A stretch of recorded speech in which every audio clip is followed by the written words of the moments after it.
Hello po, ngayon po ay dito po ako sa manok. Manuka po niya. Ngayon, ayan, oh. 4 months pa lang po yan. Ang taas. 4 months po yan. Ito po ay nasa 5 months na po ito.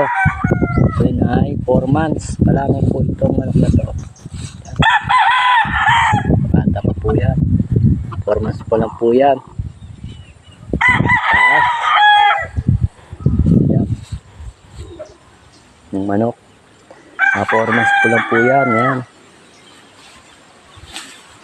Ito. Ay, ito po. Na po, 4 months din po yan na palisahin po. Mga palahi po niya ngayon. Maganda. Yung iba naman po ay gana po. Ito kanyang ginagawang ganador din. Yan. Bulit. Yan. Ginagawa niya niyang ganador. Bulit po. Ito ay talisain. Yan. Yung 4 months po yan. Yung kapait po niya. Yung isa pong 4 months din po. Ayun.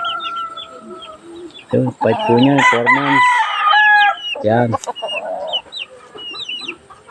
Ngayon po, yung iba po nito ay nabenta na po. Kasi po mga buyer po, kung kumuha po 10 ng manok, kaya po nila ng 5. Kasi gusto nila talaga 10 para di na sila babalik pa. Kung saan babalik ko sila, yun nila lagi, bibili sila lagi 10 manok.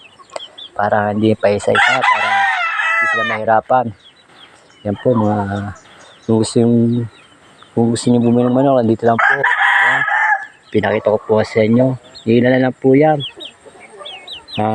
Lahat po yan may winban, mga matandang. Ngayon po, ipapakita ko sa inyo nasa battery cage. Ayan. Gaganda na po kanyang inahin sa battery cage. Ayan po.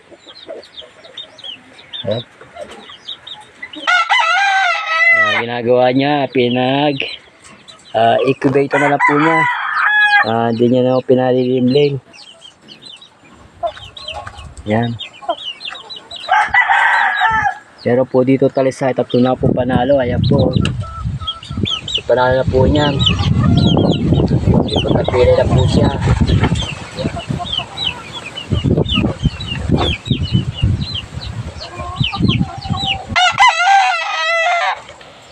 Ayan po. Minsan po, yung hirap po ng inahin dito sa kanya, para wala magpalahin ng mga sisiw. Pagka ako nakapagpalahin, saka ko po isasolo sa kanya mga inahin. Yan po. Yan.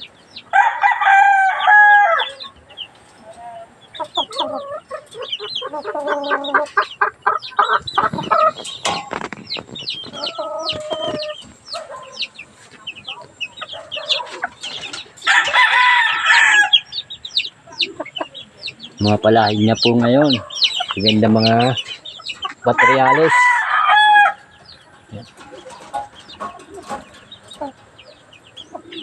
Pwede ng materyales. Ito po gold.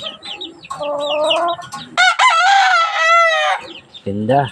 Yung materyales po nga niya. Yan, ang puti.